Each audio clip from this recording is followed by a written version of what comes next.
మన ప్రభువును రక్షకుడైన యేసుక్రీస్తు నామమున మీకందరికీ కూడా ఈస్టర్ పర్వదినాన్ని పురస్కరించుకొని మీకందరికీ కూడా శుభములు కూడి వచ్చిన మీకందరికీ కూడా వందనాలు తెలియజేస్తున్నాం. ఏదైనా మన ప్రభు యొక్క లేఖన భాగమును బట్టి ప్రవక్త అయినటువంటి హోషేయ గ్రంథములో నుంచి వ్రాయబడినటువంటి మాటలు మనం జ్ఞాపకం చేసుకుందాం. ఈ దినమున హోషేయ గ్రంథము 13వ అధ్యాయము 14వ వచనాన్ని మనం జ్ఞాపకం చేసుకుందాం. కింది లైన్లో మనం జ్ఞాపకం చేసుకుందాం. ఓ మరణమా నీ విజయం ఎక్కడ, ఓ మరణమా నీ ముళ్ళెక్కడ. రాయబడినటువంటి ఈ ప్రవచనము నెరవేర్పు ఎక్కడ కనిపిస్తుందంటే నూతన నిబంధన గ్రంథములు మనం చూస్తే అక్కడ కొరింథీయులకు రాసిన మొదటి పత్రిక 15వ అధ్యాయము 55వ వచనములో మనకు కనిపిస్తుంది. అక్కడ కూడా ఓ మరణమా నీ విజయం ఎక్కడ, ఓ మరణమా నీ ముళ్ళెక్కడ. మరణపు ముళ్ళు పాపము, పాపమునకున్న బలము ధర్మశాస్త్రము అని లేఖనాలు తెలియజేస్తున్నాయి. ఆ పాపపు ముళ్ళును, ఆ మరణాన్ని, ఆ శాపాన్ని జయించడానికి యేసు ప్రభువు వారి లోకానికి వచ్చి ఆయన జయవీరుడుగా, జయశాలిగా మన కొరకు, మన పాపముల కొరకు ఆయన మరణాన్ని, పాపమును జయించాడు అని లేఖనం తెలియజేస్తుంది. అంటే యేసుక్రీస్తు ప్రభువారిలో ఈ లేఖనం నెరవేరినట్లుగా మనము జ్ఞాపకం చేసుకోవచ్చు. అదే ప్రవక్త అయినటువంటి యెషయా ద్వారా కూడా 25వ అధ్యాయం 8వ లేఖన భాగంలో చూస్తే అక్కడ కూడా మరెన్నడను ఉండకుండా మరణం ఆయన మృంగివేయును, ప్రభు అయిన యెహోవా ప్రతి వాని ముఖం మీద బాష్ప బిందువులు తుడిచివేయును అని అక్కడ కూడా ప్రవక్త ద్వారా, యెషయా ద్వారా తెలియజేస్తున్న ప్రవచనము ఇక్కడ యేసు ప్రభు వారిలో నెరవేరినట్లుగా మనము జ్ఞాపకం చేసుకోవచ్చు. కాబట్టి ప్రతి వాని బాష్ప బిందువును తుడిచివేయడానికి యేసు ప్రభు వారి లోకానికి వచ్చాడు. ఆ మరణాన్ని, ఆ పాపాన్ని, ఆ మరణపు ముళ్ళును, ఆ పాపాన్ని విరిచివేశాడు యేసు ప్రభు వారు. యేసు ప్రభు వారిలో ఈ ప్రవచనం నెరవేరినట్లుగా మనము చూస్తున్నాం. అందుకే 8వ వచనంలో ఏమని వ్రాయబడి ఉంది? 8వ వచనంలో మళ్ళీ ఏమని వ్రాయబడి ఉంది? చదవండి మరొకసారి.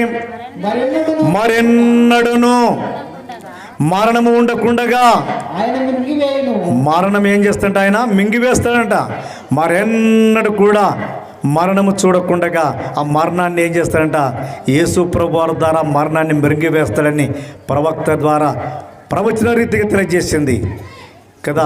పాపము నుంచి విడిపించేవాడు లేక, శాపము నుంచి విడిపించేవాడు లేక, పాప బంధకం నుంచి విడిపించేవాడు లేక అనేకులు కూడా ఆ పాప బంధకం నుంచి విడిపించాలని దేవునికి మొరపెట్టారు.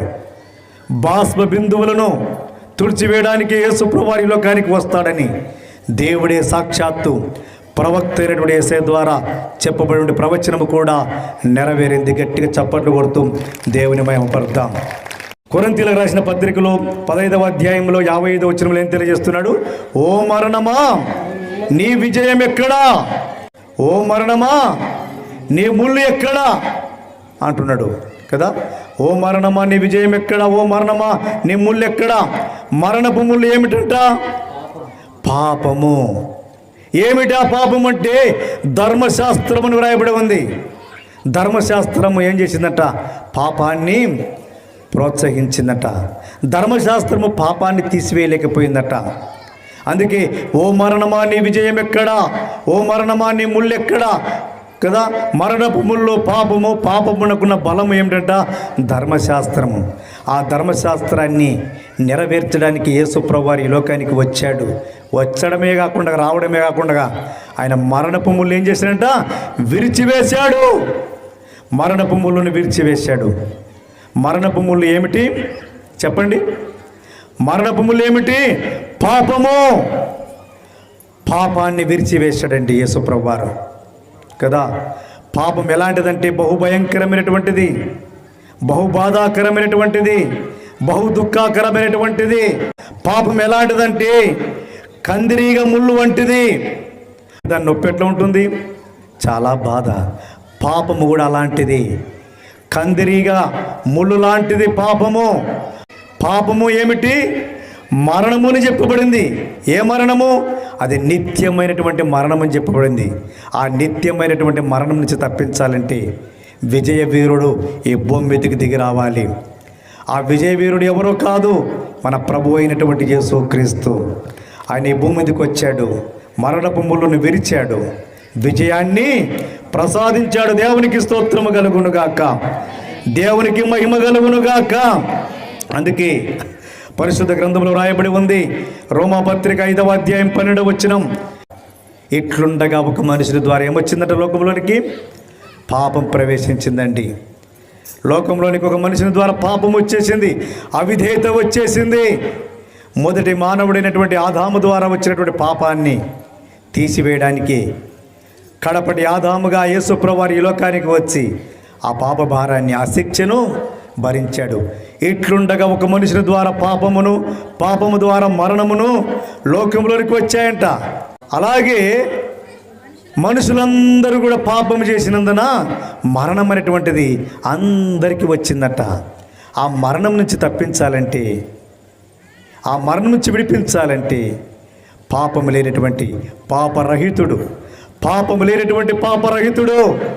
ఆ పాపాన్ని, ఆ శాపాన్ని మనకు బదులుగా మనకు రావాల్సినటువంటి శిక్షను తాను భరించి విడుదలనిచ్చాడు. పాపం లేనటువంటి ఆ పరిశుద్ధుడు మన పాపాన్ని భరించాడు. దేవునికి స్తోత్రము కలుగునుగాక, దేవునికి మహిమ కలుగునుగాక. అందుకే 6వ అధ్యాయం 23వ వచనంలో రాయబడింది రోమపత్రిక, పాపం వలన వచ్చు జీతం మనిషికి ఏమిటంట? మరణము. అయితే దేవుని యొక్క కృపావరము మన ప్రభు అయినటువంటి యేసుక్రీస్తు ద్వారా నిత్య జీవము. గట్టిగా చప్పట్లు కొడుతూ దేవుని మహిమపడతాం. పాపం వలన వచ్చు జీతం మనిషికి మరణమని తెలిసి దేవుడే సాక్షాత్ భూమి మీదకి దిగి వచ్చి ఆ మరణ వేదనను, ఆ బాధను తాను భరించి మనిషికి విడుదలనిచ్చాడండి, నిత్య జీవాన్ని ప్రసాదించాడు. దేవునికి స్తోత్రము కలుగునుగాక, దేవునికి మహిమ కలుగునుగాక. అందుకే బైబిల్ గ్రంథంలో తెలియజేస్తున్న మాట ఏమిటో తెలుసా? మార్కు సువార్త 10వ అధ్యాయం 45వ వచనంలో వ్రాయబడి ఉంది, మనుష్య కుమారుడు పరిచారము చేయించుకున్నట్టుకు రాలేదు కానీ పరిచారము చేయుటకును అనేకులకు ప్రతిగా విమోచన క్రయధనముగా తన ప్రాణమును పెట్టుటకు ఆయన ఈ లోకానికి వచ్చెను. గట్టిగా చప్పట్లు కొడుతూ దేవుని మహిమపడతాం. యేసు ప్రభువారు ఎందుకు వచ్చాడో తెలుసా? క్రయధనముగా తన ప్రాణాన్ని పెట్టడానికి వచ్చాడు. అనేకుల కొరకు తన ప్రాణాన్ని ఇవ్వడానికి ఈ లోకానికి వచ్చాడు అని మార్కు తన సువార్తలు పొందుపరిచాడండి. ఆయన పరిచారం చేయించుకున్నట్టుకు రాలేదు, పరిచారం చేయుటకు వచ్చాడు. అనేకుల కొరకు క్రయధనముగా తన ప్రాణాన్ని పెట్టాడండి. తన ప్రాణాన్ని పెట్టిన వారు ఎవరైనా ఉన్నారా? అమ్మలారా, ఎవరైనా ప్రాణాన్ని పెట్టారా? మన స్నేహితులు మన కొరకు ప్రాణం పెట్టారా? మన తల్లిదండ్రులు మన కొరకు ప్రాణం పెట్టారా? మన అన్నదమ్ములు మన కొరకు ప్రాణం పెట్టారా? మనల్ని ప్రేమించిన వారు మన కొరకు ప్రాణం పెట్టారా? ఈరోజు ప్రాణం అన్నపాటికి అందరూ దూరం అయిపోతారు. కానీ తన స్వరూపమును సృష్టించుకున్నటువంటి దేవుడి తన ప్రియ కుమారుని ద్వారా ఈ విమోచన కార్యాన్ని జరిగించడానికి ఆయన ఈ లోకానికి వచ్చి క్రయధనముగా అనేకుల కొరకు తన ప్రాణాన్ని పెట్టడానికి వచ్చాడండి. దేవునికి స్తోత్రము కలుగునుగాక, దేవునికి మహిమ కలుగునుగాక. అందుకే యోహాను వ్రాస్తూ ఉన్నాడు 1వ అధ్యాయం 29వ వచనములో, లోక పాపములు మోసుకొని పోవు దేవుని గొర్రెపిల్ల అని రాస్తున్నాడు. చూడండి, యోహాను సువార్త 1వ అధ్యాయం 29వ వచనం, ఇదిగో లోక పాపములు మోసుకొని పోవు దేవుని గొర్రెపిల్ల. ఎవరట? యేసుప్రభువు వారు లోక పాపాలను మోసుకోవడానికి వచ్చినటువంటి దేవుని గొర్రెపిల్ల అండి. దేవుని గొర్రెపిల్లగా లోక పాపాలు భరించడానికి, క్రయధనముగా తన ప్రాణాన్ని పెట్టడానికి ఆయన ఈ లోకానికి వచ్చాడండి. వచ్చి తన ప్రాణాన్ని పెట్టాడు. విమోచన క్రయధనముగా మన కొరకు వెలజల్లించాడు. మన కొరకు తన శరీరం అంతా కూడా రక్తసిద్ధమైపోయింది. కొరడా దెబ్బలు కొడుతుంటే మాంసపు ముద్దలు బయటకు వచ్చాయండి. తల మీద ముళ్ళ కిరీటం పెట్టబడి ఉంది, కాలు చేతుల్లో మేకులు కొట్టబడ్డాయి కదా, ప్రక్కలో బల్లెపోటు పొడవబడింది. అయినప్పటికీ యేసు ప్రభువారు ఆ బాధను, ఆ శిక్షను, ఆ శాపాన్ని, ఆ పాపాన్ని మన నిమిత్తం భరించాడు. దేవునికి స్తోత్రము కలుగును గాక, దేవునికి మహిమ కలుగును గాక. కొలస్సీలకు రాసిన పత్రిక 1వ అధ్యాయం 14వ వచనం చదవండి. ఆ కుమారుని యందు మనకు విమోచనము అనగా పాప క్షమాపణ కలుగుచున్నది. ఎవరి యందట? యేసు ప్రభువారు. ఆ కుమారుడు అనగా యేసు ప్రభువారు యందు మనకేం కలిగిందట? పాప క్షమాపణ కలిగిందట.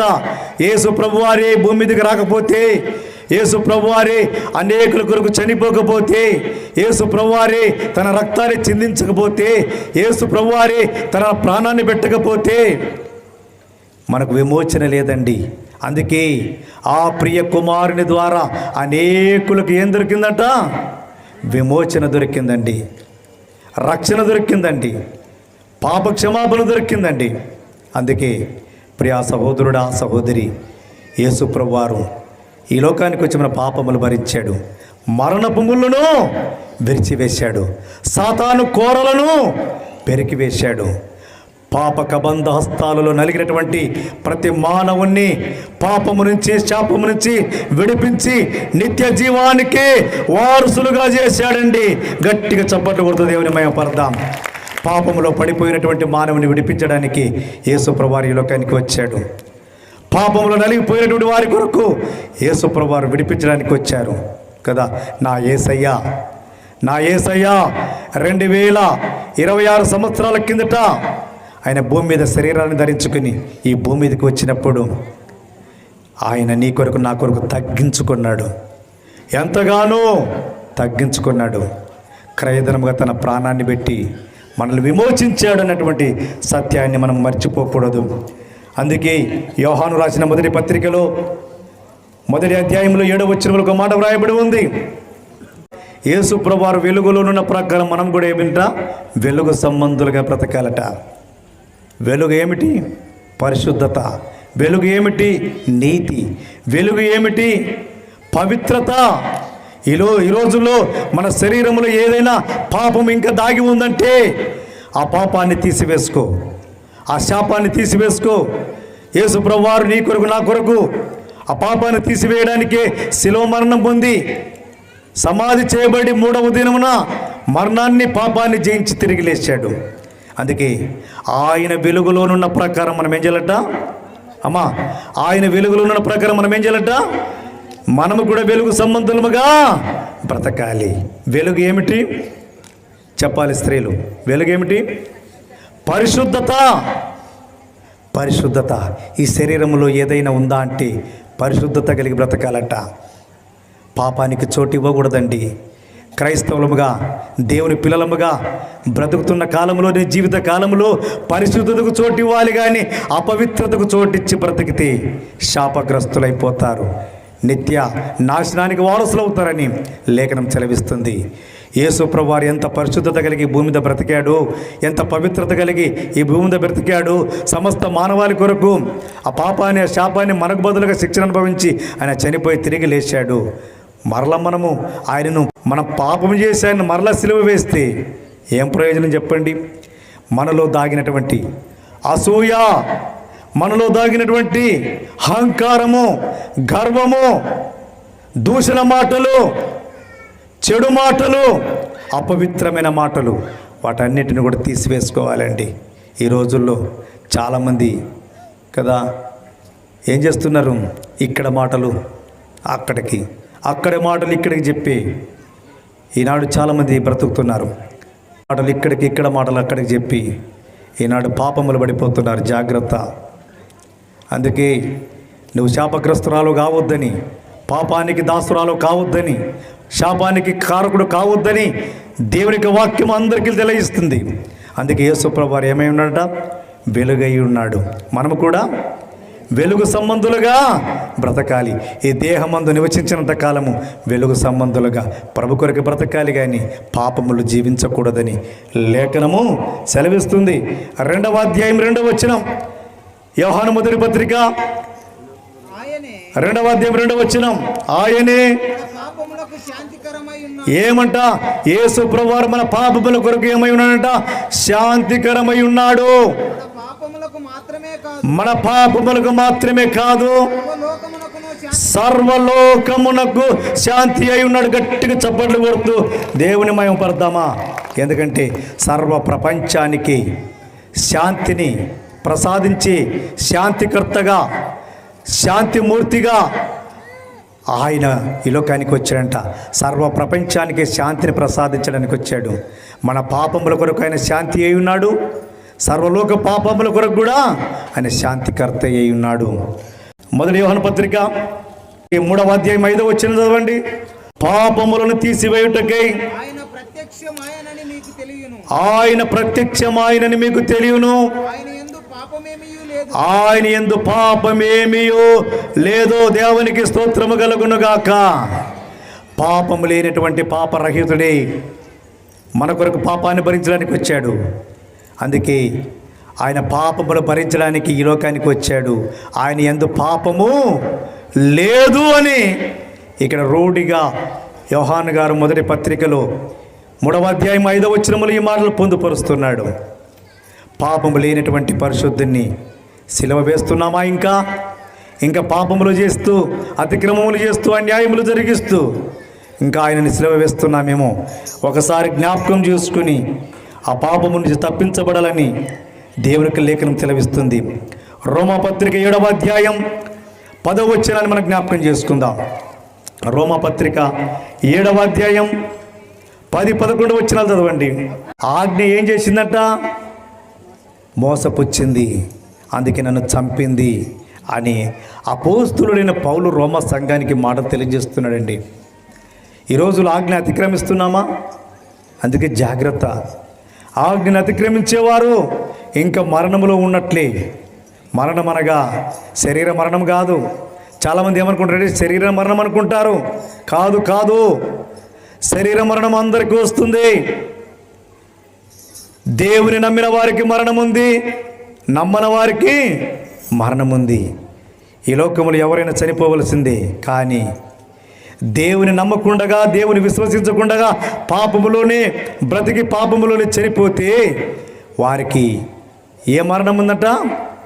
ఆత్మీయ మరణం ఉంది. రెండవ మరణం ఉంది. రెండవ మరణం నుంచి ఎవరు తప్పించలేరండి. అందుకే శరీర మరణం అందరికీ ఉంది, కానీ దేవునికి వ్యతిరేకంగా జీవించే వారికి రెండవ మరణం ఉంది. అందుకే ప్రకటన గ్రంథము 21లో 8వ వచనంలో అంటాడు కదా, ఎవరికి ఆ మరణం అంటాడు? చదవండి. ప్రకటన గ్రంథం 21:8వ వచనములో, పిరికివారును, అవిశ్వాసులను, అసహ్యులను, నరహంతకులను, వ్యభిచారులను, మాంత్రికులను, విగ్రహారాధికులను, అబద్ధికులందరూ అగ్నిగంధకములు వేయబడుదురు, మండి గుండములు వేయబడుతుంది. ఇది రెండవ మరణం అని వ్రాయబడి ఉంది. ఎవరంట? ఎవరెవరంట? రెండవ మరణానికి పిరికివారు. పిరికివారంటే ఎవరు? పిరికివారంటే దేవుని బహిరంగంగా ఒప్పుకోని వారు. పిరికివారు దేవుని విశ్వసించని వారు, ధైర్యముగా దేవుని ఒప్పుకుని వారు పిరికివారు. పిరికివారును, అసహ్య కార్యములు చేసేవారును, అబద్ధ కార్యములు జరిగించేవారును, ఇంకా అవిశ్వాసముతో జీవించేవారును, నరహంతకులు. అంటే నరహంతకులు అంటే ఎవరు? మనిషిని చంపితే నరహత్య అనుకుంటాం, కానీ మాటల చేత కూడా మనిషిని చంపవచ్చు. ఈ రోజుల్లో చోటిపోటి మాటలతో నీ ప్రక్కవారిని మాట్లాడుతున్నావా? హేళన చేసి మాట్లాడుతున్నావా? అసహ్యమైనటువంటి మాటల చేత అసహ్య కార్యములు చేస్తున్నావా?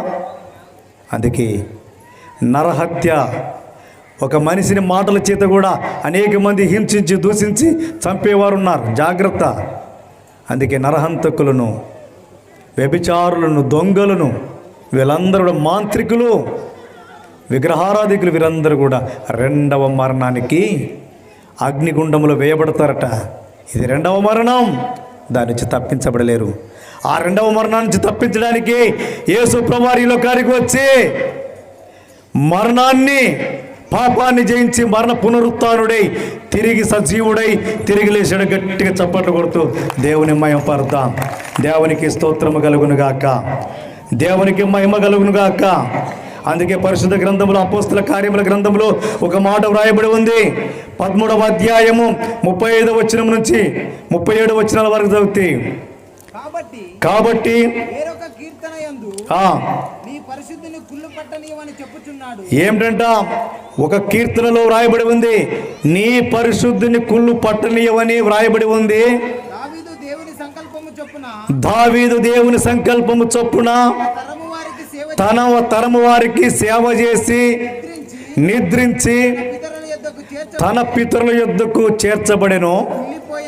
కొల్లిపోయాను గాని దేవుడు లేపినవాడు కుళ్ళు పట్టలేదు. గట్టిగా చప్పట్లు కొడుతూ దేవుని మహిమపడతామండి. దేవుడు లేపినవాడు ఎవరో తెలుసా? సజీవుడైనటువంటి మన ప్రభు అయినటువంటి యేసుక్రీస్తు.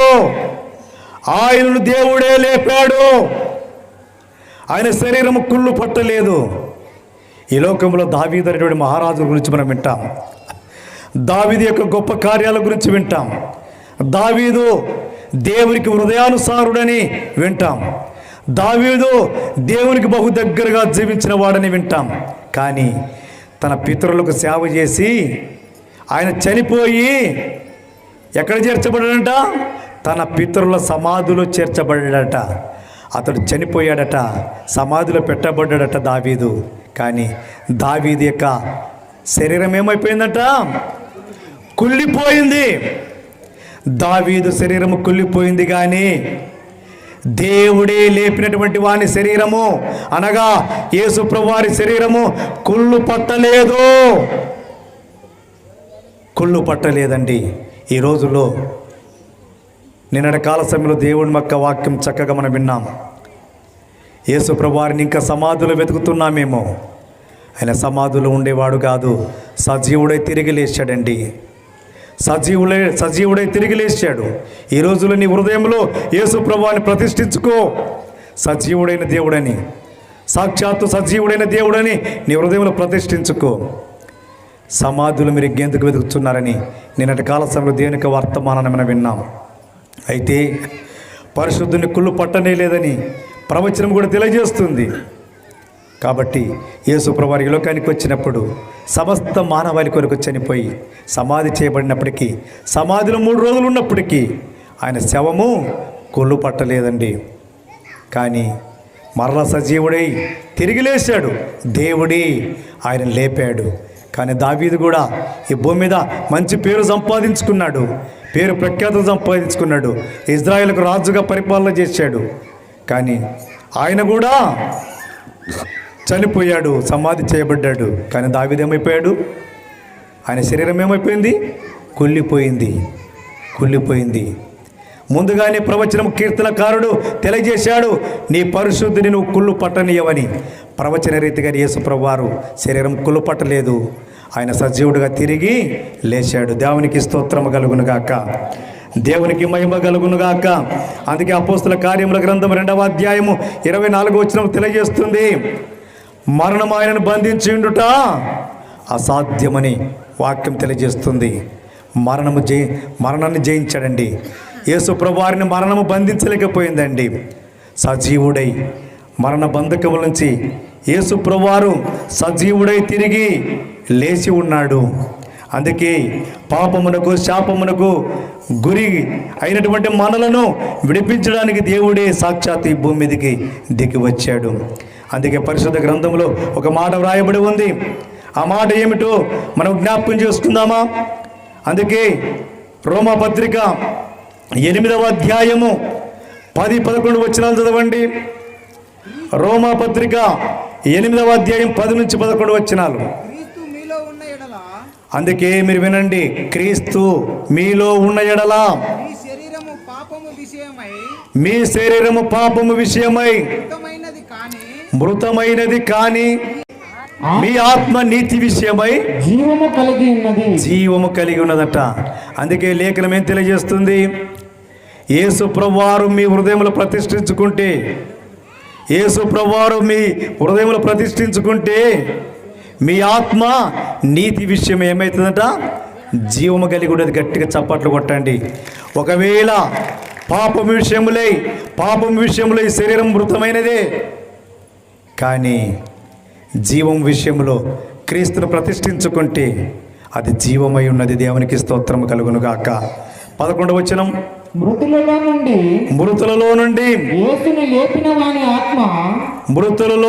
యేసును లేపిన వాని ఆత్మ మీలో నివసించిన ఎడల మృతులలో నుండి క్రీస్తు యేసును లేపినవాడు సావునకు లోనైన మీ శరీరమును కూడా మీలో నివసించుచున్న అతని ఆత్మ ద్వారా దేవుడు జీవింపజేస్తాడంట.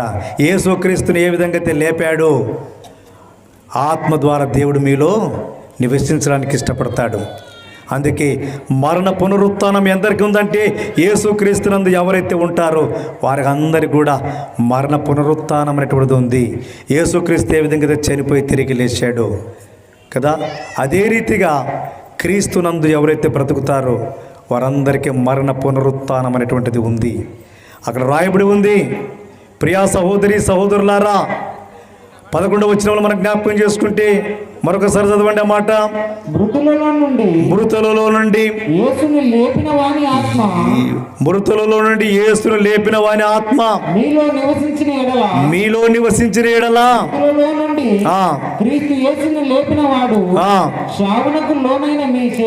చావునకు లోనైనటువంటి మీ శరీరమును కూడా మీలో నివసించుచున్న తన ఆత్మ ద్వారా జీవింపజేయును.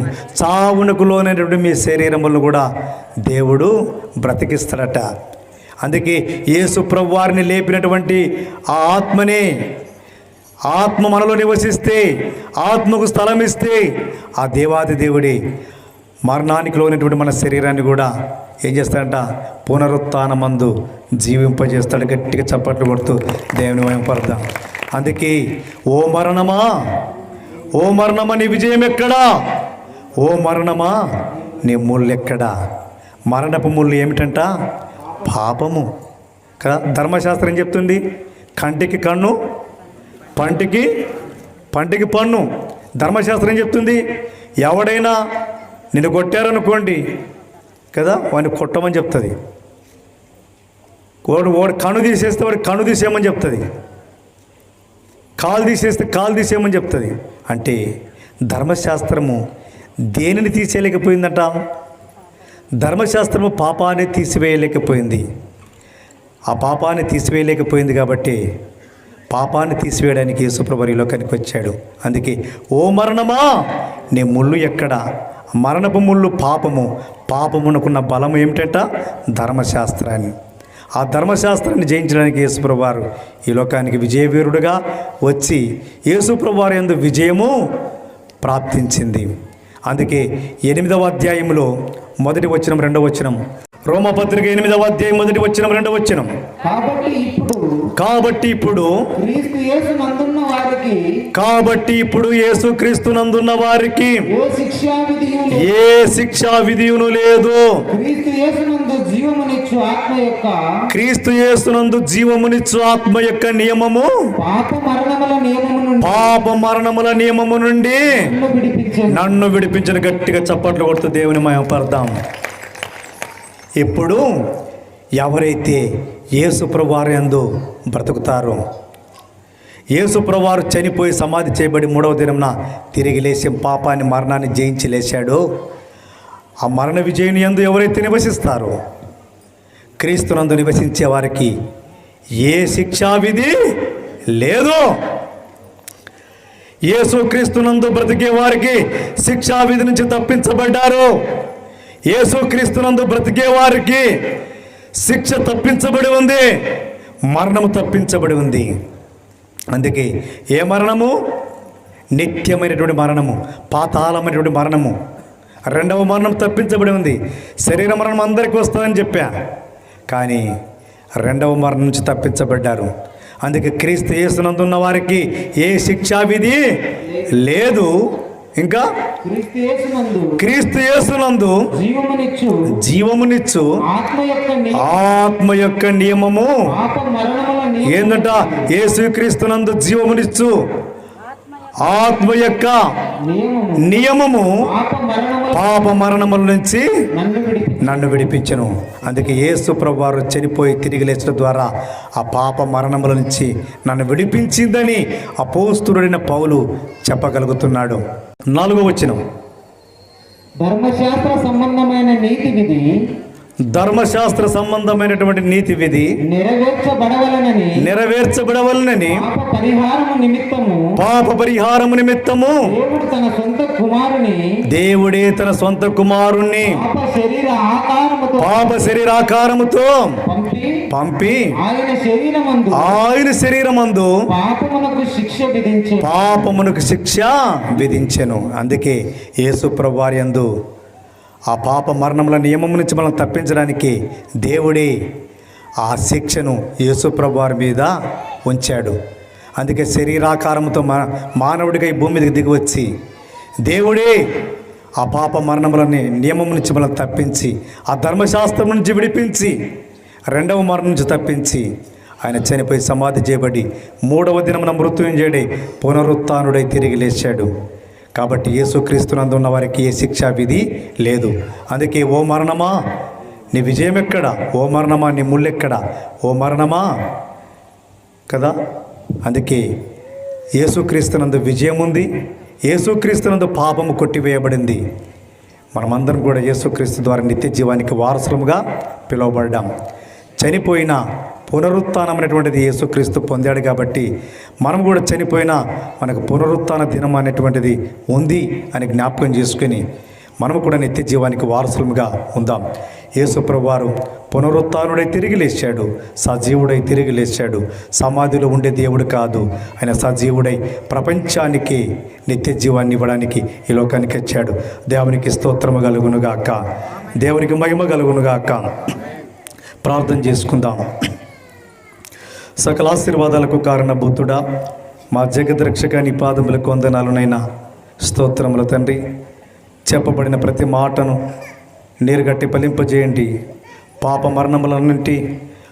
మరణముల నియమం నుంచి మమ్మల్ని విడిపించడానికి, ధర్మశాస్త్రపు యొక్క నన్న విధి నుంచి తప్పించడానికి నైనా మీ యొక్క ప్రియ కుమారుడైన యేసుక్రీస్తు ద్వారా ఆ నిత్య శిక్షను తప్పించి ఆయన శరీరాకారంతో మా మధ్యకు పంపి నైనా మా కొరకు, మా పాపముల కొరకు మీ ప్రియ కుమారుడు ఆ మరణాన్ని, ఆ శాపాన్ని భరించి మాకు విడుదలనిచ్చాడు. ప్రభా నీకు వందనాలు. ఓ మరణమని ముళ్ళెక్కడ, ఓ మరణమని విజయం ఎక్కడ?